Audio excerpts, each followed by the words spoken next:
তো এই ভিডিও থেকে আমরা দেখে নেব আপনারা 2023 সালের বাংলা শস্য বীমা যোজনার ফর্ম কিভাবে ফিল আপ করবেন, অরিজিনাল ফর্ম আপনারা কোথা থেকে ডাউনলোড করবেন, ফর্ম ফিল আপ করার পর কোন কোন ডকুমেন্ট আপনাদের জমা করতে হবে, সম্পূর্ণ তথ্য থাকছে আজকের এই ভিডিওতে। তো ভিডিওটি আশা করি প্রত্যেকেরই কাজে আসবে। শুরু থেকে শেষ পর্যন্ত অবশ্যই দেখবেন। ভিডিওটি ভালো লাগলে লাইক করবেন, চ্যানেলটিকে সাবস্ক্রাইব করে পাশে রাখা বেল আইকনটি প্রেস করে নোটিফিকেশন অল করে রাখবেন। সবার সুবিধার্থে ভিডিওটি শেয়ার করবেন। তো চলুন শুরু করি। তো 2023-এর খরিফ সিজনের বাংলা শস্য বীমা যোজনার ফর্ম ফিল আপ করতে হলে বা ফর্ম ডাউনলোড করতে হলে আপনার স্মার্টফোন থেকে বা কম্পিউটার থেকে যে কোনো একটি ব্রাউজার আপনি ওপেন করবেন। ব্রাউজার ওপেন করে সেখানে গিয়ে সার্চ করবেন বিএসবি লিখে। তো বিএসবি লিখে সার্চ করলেই কিন্তু প্রথম যে লিঙ্ক আপনারা পেয়ে যাবেন বাংলা শস্য বীমা, এই লিঙ্কে আপনারা ক্লিক করবেন। ক্লিক করলে কিন্তু পরবর্তী আরও একটি পেজ আপনাদের সামনে চলে আসবে। তো দেখতে পাচ্ছেন বাংলা শস্য বীমা প্রকল্পের যে অফিসিয়াল পেজ, সেই পেজ চলে এসছে। এইবার এখানে কিন্তু আপনারা অনেকগুলি অপশন পাবেন, যার থেকে প্রথম অপশন হলো ফার্মার কর্নার, ইন্স্যুরেন্স ক্যালকুলেটর, তারপরে রয়েছে রিপোর্ট, অ্যাপ্লিকেশন স্ট্যাটাস, যাবতীয় অ্যাপ্লিকেশনের স্ট্যাটাস কিন্তু আপনারা এখান থেকে দেখতে পারবেন। তারপর যাবতীয় হেল্পলাইন নাম্বার রয়েছে। তো এইবার এই যে 2023 সালের খরিফ সিজনের যে ফর্ম, সেই ফর্ম আপনারা কোথা থেকে ডাউনলোড করবেন, ফর্মটা কিন্তু আপনারা একদম ওপরে পেয়ে যাবেন। দেখতে পাচ্ছেন অ্যাপ্লিকেশন ফর্ম অফ খরিফ 2023। এই যে অ্যাপ্লিকেশন ফর্ম অফ খরিফ 2023 এই অপশনে ক্লিক করবেন। ক্লিক করে দেখতে পারবেন আপনার সামনে কিন্তু ফর্মটা ডাউনলোড হয়ে যাবে। দেখতে পাচ্ছেন ফর্মটা কিন্তু ডাউনলোড হয়ে গেছে। আমরা কি করব, ওপেন ফাইলে ক্লিক করে ফর্মটাকে ওপেন করে নেব। দেখতে পাচ্ছেন অরিজিনাল যে ফর্ম বাংলা শস্য বীমা বিএসবি খরিফ 2023 মরশুমের যে ফর্ম, সেই ফর্মটা কিন্তু ডাউনলোড হয়ে গেছে। তো এবার আমরা দেখে নেব যে এই ফর্মটি আপনারা কিভাবে ফিল আপ করবেন, পাশাপাশি কোন কোন ডকুমেন্ট আপনাদের জমা করতে হবে। তো দেখতে পাচ্ছেন বাংলা শস্য বীমা বিএসবি খরিফ 2023 মরশুম, এই জায়গায় কিন্তু আপনার কোনো কিছু করার দরকার নেই, এটা আপনারা ছেড়ে দেবেন। এখানে কিছু ফিল আপ করার দরকার নেই, আপনাকে ফিল আপ করতে হবে। এই দেখতে পাচ্ছেন কৃষকের নাম প্রথমে চলে এসছে। এখানে কিন্তু আপনারা কৃষকের নাম অর্থাৎ নিজের নাম দেবেন। তো ফর্মটা চাইলে আপনারা বাংলাতেও ফিল আপ করতে পারেন, চাইলে আপনারা ইংলিশেও ফিল আপ করতে পারেন। তো প্রথমে কৃষকের নামের জায়গায় বেনিফিশিয়ারি নাম দেবেন, যিনি কৃষক যার নামে আবেদন করছেন তার নাম দেবেন। দেওয়ার পর পিতা, মাতা, স্বামী অথবা অভিভাবকের নাম। তো এখান থেকে যদি আপনি পিতা দেন সেক্ষেত্রে পিতার ওপর টিক করবেন, যদি আপনি মাতা দেন সেক্ষেত্রে মাতার ওপর টিক করবেন, যদি আপনি স্বামী দেন সেক্ষেত্রে স্বামীর ওপর টিক করবেন। আদার্স কোনো গার্জিয়ান হলে সেক্ষেত্রে অভিভাবকের নামের ওপর টিক করবেন। টিক করার পর যার নাম আপনি দেবেন সেই নামটি এখানে লিখবেন। লেখার পর চলে আসবে বয়স, বর্তমানে কৃষকের বয়স কত আছে, যিনি বেনিফিশিয়ারি তার বয়সটা এখানে সংখ্যায় লিখে দেবেন, 30 কি 40 কি 50। লিখে দেওয়ার পর আপনার জেন্ডার কি আছে, পুং না স্ত্রী, অর্থাৎ পুরুষ না স্ত্রী না অন্যান্য, এখান থেকে আপনারা টিক করবেন। যদি পুরুষ হন সেক্ষেত্রে পুরুষের উপর টিক করবেন, যদি স্ত্রী হন সেক্ষেত্রে স্ত্রীর উপর টিক করবেন, যদি অন্যান্য হন সেক্ষেত্রে অন্যান্যর উপর টিক করবেন। টিক করার পর ভোটার কার্ড বা এপিক নাম্বার আবশ্যিক, অর্থাৎ ভোটার নাম্বার কিন্তু অবশ্যই দিতে হবে।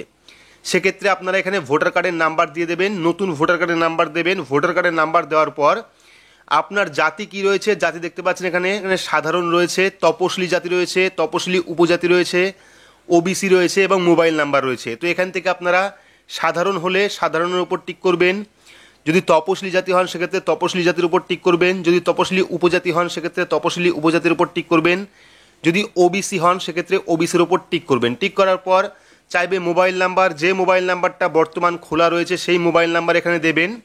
দেওয়ার পর আধার নাম্বার আবশ্যিক, অর্থাৎ ডিবিটির মাধ্যমে কিন্তু টাকা আসবে, সেক্ষেত্রে আধার নাম্বার আপনাদের অবশ্যই লিখতে হবে। তো এখানে আপনারা আধার কার্ড নাম্বার দেবেন। আধার কার্ড নাম্বার দেওয়ার পর বসবাসের ঠিকানা দেখতে পাচ্ছেন চলে এসছে মৌজা অথবা গ্রামের নাম্বার, গ্রামের নাম। তো এখানে আপনারা মৌজা অথবা গ্রামের নাম দিয়ে দেবেন।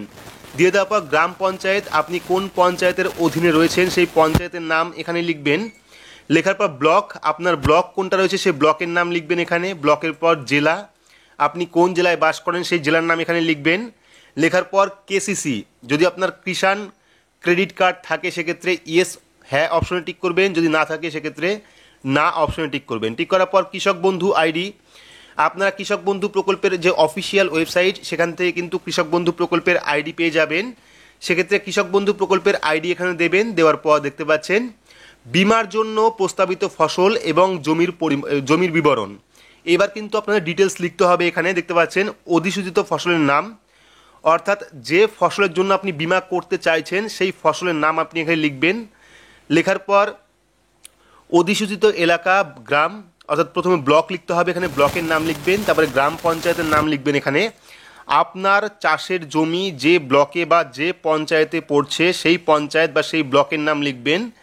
লেখার পর মৌজার নাম ও জেএল নাম্বার, এখানে আপনার মৌজার নাম্বার এবং জেএল নাম্বার আপনারা বাংলার ভূমি অফিসিয়াল ওয়েবসাইটে পেয়ে যাবেন, বা জমির পর্চায় জমির কাগজে আপনারা পেয়ে যাবেন। সেক্ষেত্রে মৌজার নাম্বার এবং জেএল নাম এখানে দিয়ে দেবেন। দিয়ে দেওয়ার পর খতিয়ান নাম্বার কত রয়েছে সেই খতিয়ান নাম্বার এখানে দেবেন। দেওয়ার পর জমির দাগ নাম্বার কত রয়েছে সেই জমির দাগ নাম্বার এখানে দেবেন। দেওয়ার পর বীমার জন্য প্রস্তাবিত এলাকা একর হিসাবে, অর্থাৎ আপনি কত একর বীমা করাবেন সেই একরটা এখানে লিখবেন, জমির একর। লেখার পর নিজস্ব জমি, ভাগ চাষি বা ভাড়া নেওয়া চাষি তিনজনই কিন্তু আবেদন করতে পারে। সেক্ষেত্রে যদি আপনার নিজস্ব জমি হয় সেক্ষেত্রে নিজস্ব লিখবেন, যদি আপনার ভাগ চাষি হয় সেক্ষেত্রে ভাগ চাষি লিখবেন, যদি আপনি ভাড়া নিয়ে চাষ করেন সেক্ষেত্রে ভাড়া নেওয়া চাষি লিখবেন। লেখার পর ফসল রোপণের সম্ভাব্য তারিখ, অর্থাৎ আপনি ফসলটা কবে লাগিয়েছেন জমিতে তার একটা তারিখ কিন্তু এখানে দিতে হবে, সেই তারিখটা এখানে দেবেন। দেওয়ার পর এটা গেল প্রথম ফসল।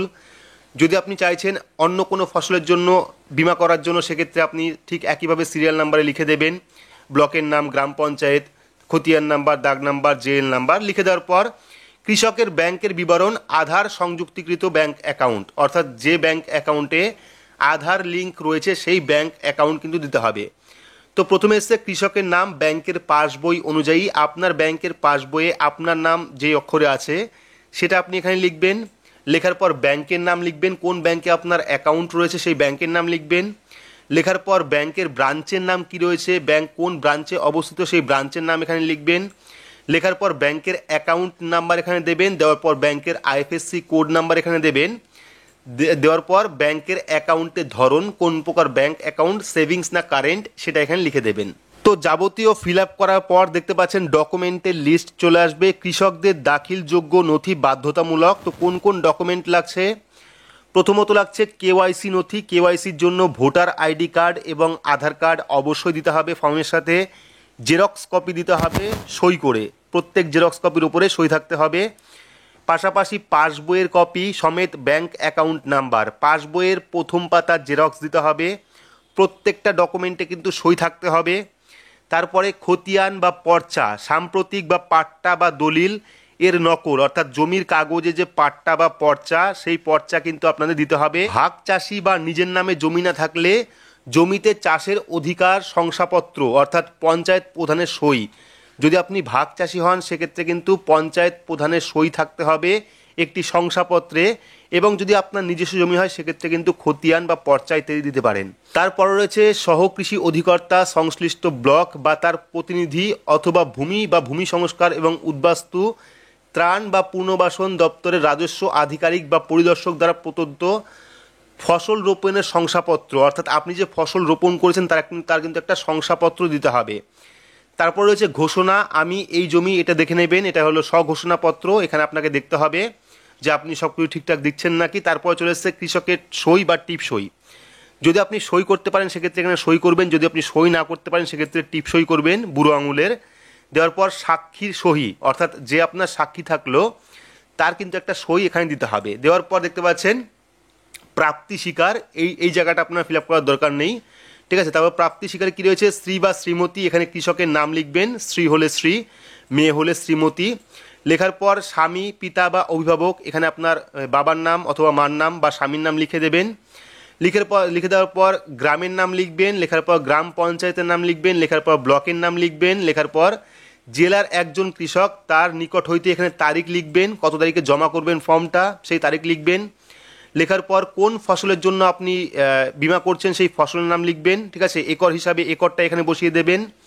দেওয়ার পর শ্রী বা শ্রীমতী, এখানে আবারও কিন্তু আপনাদের নাম লিখতে হবে। লেখার পর এর, অর্থাৎ এই যে শ্রী বা শ্রীমতী, এর ব্যাংকের নাম লিখবেন, এখানে ব্যাংকের অ্যাকাউন্ট নাম্বার লিখবেন এবং কোন শাখায় ব্যাংকটি অবস্থিত সেই শাখার নাম লিখবেন। পাশাপাশি এখানে অ্যাকাউন্ট নাম্বার লিখে দেবেন। লিখে দেওয়ার পর এখানে দেখতে পাচ্ছেন এখানে সই করার দরকার নেই, এখানে শুধুমাত্র ঠিকানা লিখে দেবেন। লিখে দেওয়ার পর এখানে যেখানে জমা করবেন সেখান থেকে কিন্তু সিলমোহর দিয়ে দেবে। তো আশা করছি বুঝতেই পেরেছেন যে এই যে খারিফ সিজনের ফর্ম বাংলা শস্য বীমা প্রকল্পের, সেই প্রকল্পের ফর্ম আপনারা কীভাবে ডাউনলোড করবেন, ফর্ম কীভাবে ফিল আপ করবেন, কী কী ডকুমেন্ট আপনাদের জমা করতে হবে, এবং প্রত্যেকটি ডকুমেন্টেই কিন্তু নিজস্ব সই থাকতে হবে, তাহলে কিন্তু আপনারা এই ফর্মটি সঠিকভাবে জমা করতে পারবেন। তো ভিডিওটি আপনাদের কেমন লাগলো অবশ্যই কমেন্ট বক্সে কমেন্ট করে জানাবেন। ভিডিওটি ভালো লাগলে লাইক করবেন, চ্যানেলটিকে সাবস্ক্রাইব করে পাশে রাখা বেল আইকনটি প্রেস করে নোটিফিকেশন অল করে রাখবেন, সবার সুবিধার্থে ভিডিওটি শেয়ার করবেন। তো আজকের মতো এইটুকুই, ধন্যবাদ।